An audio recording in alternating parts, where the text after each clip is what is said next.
হতাশা মাদক দিয়ে দূর হয় না। হতাশা দূর হবে, বলে দিব, তিনটা জিনিস, মাত্র তিনটা। কয়টা ভাই? এক, 5 ওয়াক্ত নামাজ। এক কি? নামাজে আপনি অজু করে সিজদা দেন, ইনশাল্লাহ আপনার মনে প্রশান্তি না আসলে আমাকে এসে বলেন যে আসে না। চোখের পানি, মনের আবেগ যা আছে আপনার ভিতরে, কষ্ট, দুঃখ, যন্ত্রণা, সব আল্লাহকে ঢেলে দিবেন ইনশাল্লাহ। নিজের আবেগ ধরে রাখবেন এখানে, আপনি আল্লাহর জন্য ঢেলে দিবেন। মানুষকে আবেগ দেখা কি লাভ? মানুষ আপনার চোখের পানির মর্ম বুঝবে? মানুষ কি মানুষের চোখের পানির মর্ম বুঝে?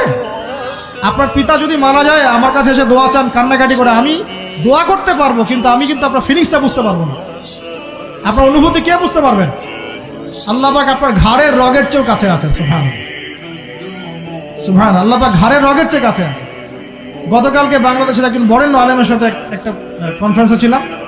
উনি বলছিলেন যে এক ব্যক্তি, এটা শোনেন, এক ব্যক্তি খুব তার শখ যে তিনি সাহাবীদের মতো নামাজ পড়া শিখবেন। কথা বুঝতে পারছেন? সাহাবীদের মতো নামাজ শিখবেন। তো একজন বরেণ্য আলেমের কাছে এসেছেন, এসে বলছেন যে আমাকে সাহাবীদের মতো নামাজ শিখিয়ে দেন। তখন সেই আলেম আরেকজন আলেমের সন্ধান দিয়েছেন, যা তুমি তার কাছে যাও, তিনি শেখাবেন। তো সেই ব্যক্তি একটু অবাক হয়েছেন, কারণ যাকে প্রশ্ন করেছিলেন তিনি অনেক বড় মুহাদ্দিস, আর যার কাছে পাঠানো হচ্ছে তিনি অত বড় মুহাদ্দিস নন, কিন্তু আবেদ, আমল করেন। তাকে গিয়ে বলছেন উনি আমাকে পাঠিয়েছেন সাহাবীওয়ালা নামাজ শিখিয়ে দেন। তখন তিনি বলছেন ঠিক আছে, সুন্দর করে ওযু করে আসো, সুন্দর করে ওযু করে আসো। ওযু করার সময় খালি খেয়াল রাখবা যে আমি ওযু করছি শুধু আল্লাহর সন্তুষ্টির জন্য। কি খেয়াল রাখবেন?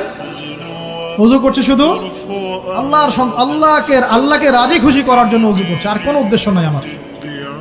ওযু করতে যাচ্ছে, তিনি আবার বলছেন দাঁড়াও, শুধু আল্লাহকে রাজি খুশি করার জন্য ওযু করো।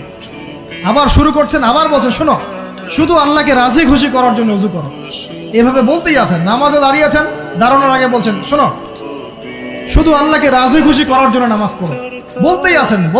এক পর্যায়ে সে ব্যক্তি নামাজ শুরু করলো, নামাজে মনোযোগ এদিক ওদিকে যায়, আর তার মাথায় এটা আসে, এই শুধু আল্লাহকে রাজি খুশি করার জন্য আমাকে নামাজ পড়তে হবে, শুধু আল্লাহকে রাজি খুশি করার জন্য নামাজ পড়তে হবে। এই চিন্তা তার মনের মধ্যে ঘুরপাক খাচ্ছে। এভাবে নামাজটা সে শেষ করে চিন্তা করছে যে নামাজ তো পুরোপুরি মনোযোগ দিতে পারলাম না। বারবার মাথার মধ্যে এরকম চিন্তা আসছে, আল্লাহ আমাকে তুমি মাফ করে দাও, নামাজটা আমার মনে হলো না ঠিক মতো। তখন সে ফিরে এসে তার সে ওস্তাদকে বলছেন আমার তো নামাজ এরকম করে পড়লাম, কিন্তু শেষমেশ মনে হলো যে নামাজটা হয়তো কবুল হয় নাই, আল্লাহর কাছে খুব মাফ চাইলাম, আল্লাহ আমাকে মাফ করে দাও, নামাজটা মনে হলো না। তখন সেই যে প্রথম ব্যক্তি যিনি পাঠিয়েছেন তিনি বলছেন এটাই হলো সাহাবীওয়ালা নামাজ। তারা আল্লাহকে রাজি খুশি করার জন্য নামাজ পড়তেন, নামাজ শেষ করে আল্লাহর কাছে ইস্তেগফার করতেন, আল্লাহ কিছুই হলো না। আমার কথা কি বুঝতে পারছেন? অতএব আল্লাহকে রাজি খুশি করার জন্য আপনি আপনার আবেগ, আপনার ইবাদত সব ফেলে দিবেন, অন্য কারো কাছে কিছু পাওয়ার আশা করি। আমাকে আল্লাহ পাঠিয়েছেন দুনিয়াতে নামাজ পড়তে, রোজা রাখতে, দিনের প্রচার করতে, দিনের জ্ঞান অর্জন করতে, এই তো। তা আমি একজন মেয়ের জন্য জীবন নষ্ট করে দিব কেন? আমি তাহলে আল্লাহর কাছে কি মুখ দেখাবো, আর নবীর কাছে কি মুখ দেখাবো? ওখানে গিয়ে বলবো আল্লাহ আমি আমার অমুক প্রেমিকার জন্য আশেক হয়ে একদম জীবন দিয়ে দিয়েছি, আত্মহত্যা করেছি। গেছে ভাই, যাইতে দেন। যে ব্যক্তি আপনার অবস্থানকে মূল্যায়ন করে নাই, সে আপনার যোগ্য ছিল না। এখন আপনি কি করবেন? নিজের অবস্থান উন্নত করেন, আপনার পিছনে লাইন ধরে ঘুরবে ইনশাআল্লাহ। এটাই বাস্তবতা। দুনিয়া খুব খারাপ জিনিস। মানুষের অবস্থানকে মূল্যায়ন করে, মানুষের অবস্থানকেই মূল্যায়ন করে, কিন্তু আল্লাহ রাব্বুল আলামিন আপনাকে সর্বাবস্থায় ভালোবাসেন। আলহামদুলিল্লাহ। এই যে আমরা এখন অনেক পাপ করছি না, আল্লাহ কি আমাদেরকে আযাব দিয়ে ধ্বংস করে দিয়েছেন? আল্লাহ পাক এখনো আমাদেরকে ভালোবাসেন, রহম করেন, আল্লাহ পাক অপেক্ষা করছেন কখন তওবা করবে, আমি তওবা কবুল করব। এই কখন আমার বান্দা খালি একবার বলে আস্তাগফিরুল্লাহ, আল্লাহ পাক সাথে সাথে মাফ করে দিবেন। সেই আল্লাহকে ভুলে আপনি কার পিছনে ছুটছেন? আমরা কিন্তু নিয়াত করতে পারি ভাই যে আমরা যারা ওয়াজ শুনলাম জীবনে কোনোদিন সিগারেটে হাত দিব না ইনশাআল্লাহ। রাজি আছি ভাই? অন্য বড় বড় জিনিস তো বহু দূরের কথা। আচ্ছা, অনেকে রাজি হয় নাই কেন? আপনারা কি অলরেডি আসক্ত? আমি অনেক ভাইকে দেখেছি মাশাআল্লাহ ইফতার খুলেই একদম বেনসন টানা শুরু করে। হ্যাঁ, এটা যে হারাম আপনাদের কেউ ওয়াজ করে শোনায় নাই? এটাকে কি মনে করেন আপনারা, হারাম না হালাল? কেউ বলেছে মাকরু, নাকি মাকরু ফতোয়া দিয়েছে? মাকরুহ শব্দের অর্থ জানেন আপনি? মাকরুহ শব্দের অর্থ কি শোনেন, সূরা বনী ইসরাঈল খুলবেন। কোন সূরা? সূরা বনী ইসরাঈল আল্লাহ পাক বলছেন আমি বনু ইসরাঈলকে এই কাজগুলো করতে নিষেধ করেছেন। কোন কোন কাজ? জেনা করো না, জেনার ধার কাছে যেও না, এতিমের মাল আত্মসাৎ করো না, শিরিক করো না ইত্যাদি। যারা আলেম আছেন তারা আমার কথা বুঝবেন। এই কাজগুলোর পরে আল্লাহ পাক বলছেন যে এই প্রত্যেকটা কাজ আল্লাহর কাছে মাকরুহ, অপছন্দ। কিসের? অপছন্দ। আর এটাকে আপনি সহজ মনে করছেন? নিয়াত করি আল্লাহ পাকের সন্তুষ্টির জন্য আমরা কোনোদিনও মাদকের সাথে সম্পৃক্ত হব না। আর বিশ্বাস করেন, শুধুমাত্র মাদকদ্রব্য নিয়ন্ত্রণ অধিদপ্তর এই আইন কানুন এগুলো দিয়ে, জরিমানা দিয়ে মানুষকে মাদক ছাড়ানো যাচ্ছে না, যাবে না। কেন যাবে না এটা আপনারা খুব ভালো করেই জানেন, আমি বলতে চাচ্ছি না। অনেক সময় মাদক বিরোধী কনসার্ট করে মানুষ, মাদক বিরোধী কনসার্টে ওঠার আগে এক বোতল ডাইল খেয়ে আসে আগে। এগুলো কি বাস্তব কথা বলছি না অবাস্তব কথা বলছি? আমাদের যুবক ভাইরা কোশ্চিন কালেও মাদকের ধার কাছে যাবেন না ইনশাআল্লাহ। একটা হাদিস খালি মনে রাখেন, এই হাদিসটা মনে রাখেন। নবী সাল্লাল্লাহু আলাইহি ওয়াসাল্লাম বলেছেন, কেউ যদি মাদকদ্রব্য সেবন করে তার 40 দিনের নামাজ কবুল হবে না। সিগারেট একটা খেয়েছি, 40 দিন নামাজ নাই। এরপর যদি সে তওবা করে আল্লাহ মাফ করে দেবেন। আবার যদি মাদক খায় আবার 40 দিন কবুল হবে না। যদি আবার তওবা করে আল্লাহ মাফ করে দেবে। আবারও যদি খায় আবারও 40 দিন কবুল হবে না। আবারও তওবা করলে আল্লাহ আবার মাফ করে দেবে। চতুর্থবার সে যদি মাদক খায়, আল্লাহ রাসূল সাল্লাল্লাহু আলাইহি ওয়াসাল্লাম বলছেন আল্লাহ পাক কিয়ামতের মাঠে তাকে তিনাতুল খাবাল পান করাবেন। কি পান করাবেন? তিনাতুল খাবাল। সাহাবীরা বললেন, ইয়া রাসূলুল্লাহ, এটা কি তিনাতুল খাবাল? কি? নবী সাল্লাল্লাহু আলাইহি ওয়াসাল্লাম বলছেন, এটা হচ্ছে জাহান্নামীদেরকে আযাব দেওয়ার পর তাদের রক্ত মাংসের যে পুঁজ বের হবে, এই যে ড্রিঙ্কস, জাহান্নামের হার্ড ড্রিঙ্কস, এই ড্রিঙ্কসের নাম হলো তিনাতুল খাবাল। আল্লাহ পাক আমাদের সবাইকে মাদক থেকে বাঁচিয়ে রাখুন। আমল হচ্ছে কোরআন তেলাওয়াত। যে ব্যক্তি কোরআন তেলাওয়াত করতে পারে নিয়মিত, তার মনের মধ্যে এই হতাশা, এই ভীরুতা, এই কাপুরুষতা কিচ্ছু আসবে না ইনশাআল্লাহ। আমি গ্যারান্টি দিচ্ছি আপনাকে, হতাশা আসবেই না আপনার মনে যদি আপনি কোরআন বুঝতে পারেন। কোরআনের একটা আয়াত নিয়ে কোনো কোনো সময় দেখা যায় 2-3 ঘন্টা সময় পার হয়ে যাচ্ছে, আয়াতটা ছেড়ে সামনে যেতে পারছি না।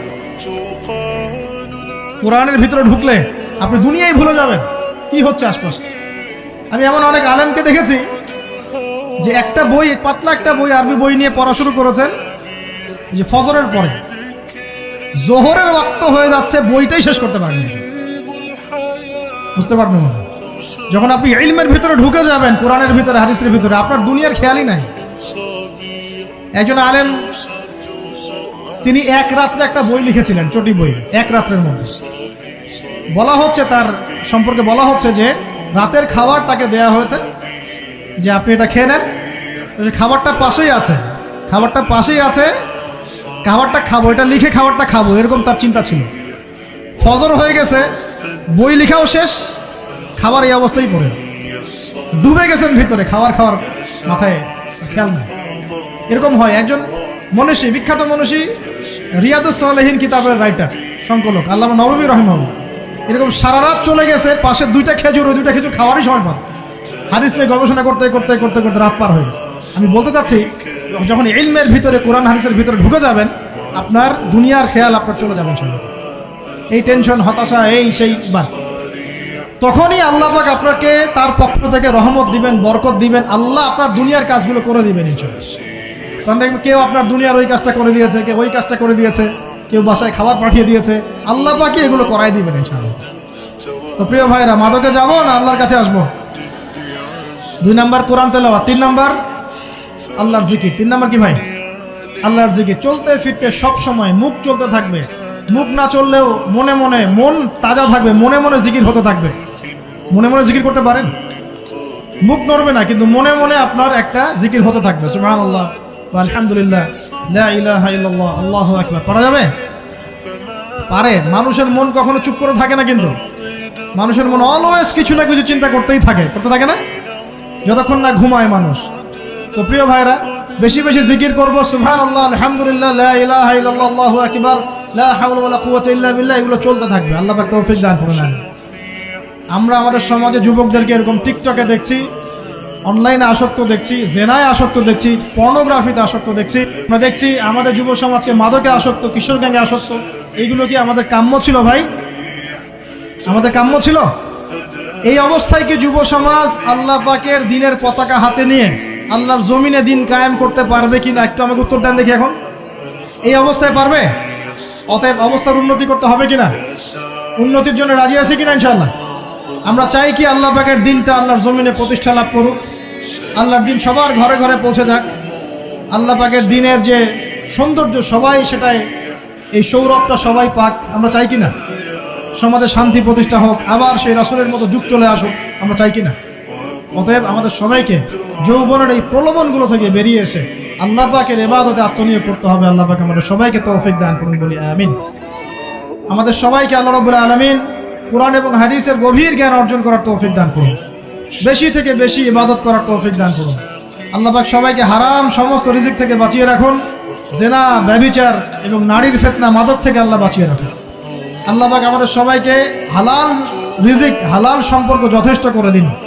আল্লাহ পাক আমাদের সবাইকে যেন দিনের দাওয়াতের মেহনত করার তৌফিক দান করেন এবং আলেম ওলামার সাথে পরামর্শ করে দিন শেখার এবং বোঝার তৌফিক দান করেন। যুবতী দিনী বোনদের জন্য, এখানে বোনরা আছেন না? আছেন কি না? দিনী বোনরা আছেন? একটা নসিহত দিনী বোনদের জন্য আমি একটা নসিহত করতে চাচ্ছি, একটা নসিহত। আমার এই একটা নসিহত একটু মন দিয়ে শুনুন প্রিয় দিনী বোন। রাসূলুল্লাহ সাল্লাল্লাহু আলাইহি ওয়াসাল্লাম আমাদের দিনী বোনদের জন্য জান্নাতে যাওয়ার একটা ফর্মুলা বলে দিয়েছেন। আমি কি বলবো সেটা? আচ্ছা, রাসূলুল্লাহ সাল্লাল্লাহু আলাইহি ওয়াসাল্লাম বলেছেন আমাদের দিনী বোনেরা, আমাদের মায়েরা, এই নারী জাতি মাত্র 4টা কাজ করলে জান্নাতের যে কোনো দরজা দিয়ে ইচ্ছা প্রবেশ করতে পারবেন। খুশি হন নাই? কয়টা কাজ? মাত্র 4টা। এক, যদি আমাদের দিনী বোনেরা 5 ওয়াক্ত নামাজটা ওয়াক্ত মতো পড়ে, আল্লাহ পাক তৌফিক দান করুন, বলি আমিন। 2 নাম্বার, যদি তারা রমাদান মাসের রোজাটাকে ঠিক মতো আদায় করতে পারে।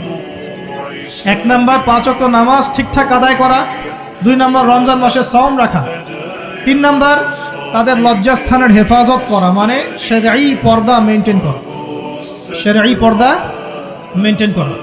এবং